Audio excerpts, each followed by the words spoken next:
All right, this video is going to go over leash work and how to practice the heel command. So when we say heel, what we're asking Oliver to do is stay right by our side and maintain a nice loose leash. We want no tension on the leash with heel. And the way we're going to teach that is every single time that he pulls, we're going to completely stop. Essentially, we want him to know that if he pulls, we don't get to go anywhere, do anything fun, sniff around, explore, etc., which is what, of course, he wants to do on the walk. So we're going to completely stop. The other way is by randomly throwing in some turns. Now, that's not going to be in response to him pulling. Some trainers do recommend changing directions each time they pull, but I do not, just because if there is a distraction, say a dog is barking in a backyard, or there's a squirrel, or there's a funny noise going, that distraction is going to be there even if you change directions.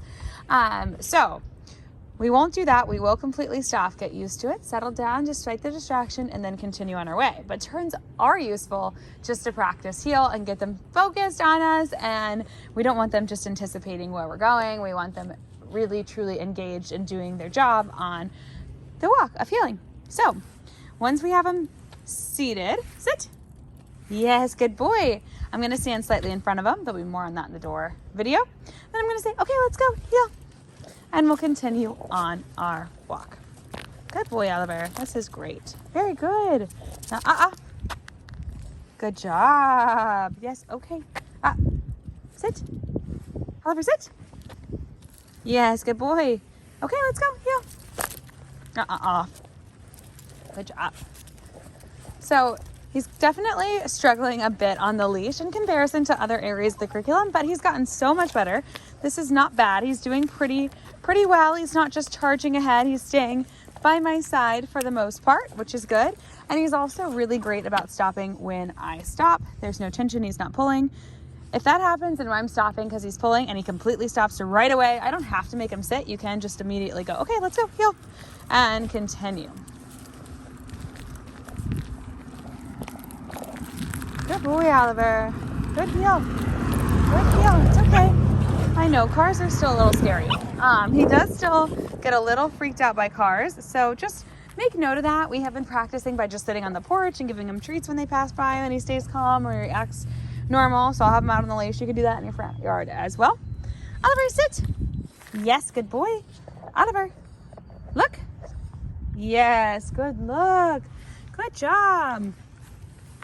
Okay, let's go heel. So we are going to treat every single walk like a training session. I always have treats on me. Highly recommend having one of these little clip-on treat pouches, or there are some that are like a keychain that you can put on the leash. It's okay. It's all right. Good boy. It's just a car. Good job, Oliver. Good job. Okay, let's go.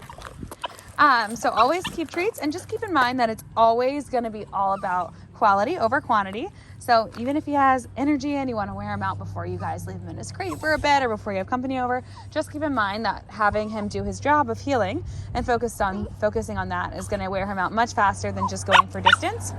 It's okay. Oliver, sit. Sit. Oliver. Yes, good boy. It's okay. Oliver, look.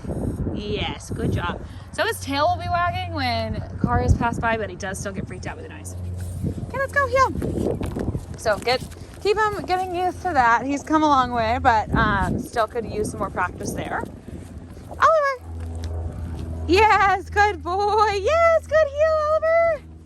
So when we do those random turns, what you want to keep in mind is as soon as he looks at us and is turning with us, that's when we're going to mark, yes, good heel, and give him tons of praise.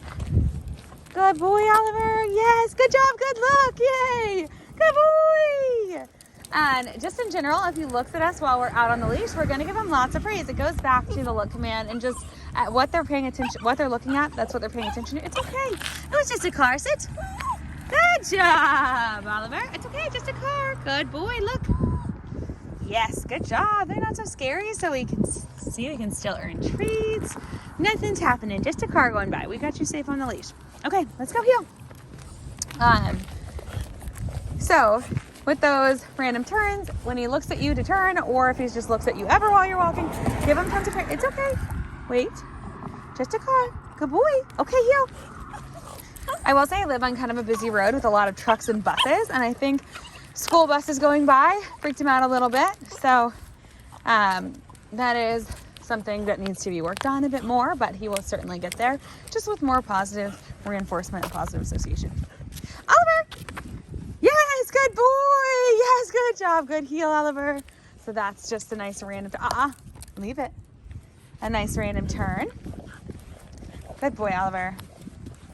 So I would say overall with the entire curriculum, this is where he needs the most help.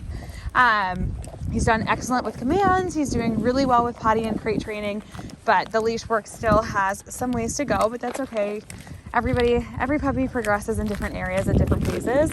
He has come a long way. The Easy Walk harness makes a huge, huge difference. I highly recommend getting one. So definitely, I think you may have already ordered one based on our conversations before. So just certainly use that. I always like to reinforce them with that extra clip, which is what that orange thing is. Oliver, sit. Yes, good boy. So as you can see, he's got the Easy Walk harness on, which is the blue. And then we have this little extra clip. Oliver, look. Clip is connecting the leash or the harness to the collar, and that is just in case if he ever was to slip out of the Easy Walk harness, he's backed up to the collar. So we're still gonna hook up the leash to the actual harness, but if he were to slip out, we still got him connected to the collar, which is great.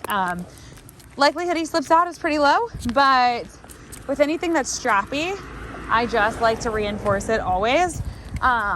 And then just keep in mind, always take the harness off when you come back inside, and that extra little clip that's hooked to the collar.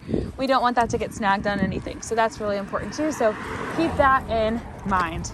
And if you ever need help with the Easy Walk harness, getting it on, just remember that they do have them labeled now, which I think is great, but the colored part goes over the chest and back, and usually the gray part is what goes under the stomach. If you do have questions about the Easy Walk or backing it up or why we're doing that, please let me know. I am absolutely here to help, especially with leash walking, since that's a really important skill, and it's definitely something he struggles with a bit more. Oliver, yes, good boy, great heel. Good job, good heel. Leave it. Good boy, good, leave it. Good boy, Oliver. Yes, good job, Oliver. Good boy. Another thing that is useful is I'm using this double loop leash. Sit, Oliver, sit. Yes, good boy. I'm using a double loop leash, which basically means it has this little traffic handle, and then I have the other part around my wrist and can hold it. I like it for security, but also just from a heel perspective. All right, let's go heel. I have a lot more control over him with this little traffic handle down here. And of course, I don't have to use it. If I want to give him more slack, I can. So I definitely recommend one of the double loop leashes as well. All right, well, if you have any questions about the heel command, please do not hesitate to reach out. If you need help figuring out how to practice with distractions and things like that too, I can help. Good boy, but he's gotten really good about stopping when I stop, which is great. Let's go heel. But with more practice, he will certainly get there, and the harness will make a huge difference.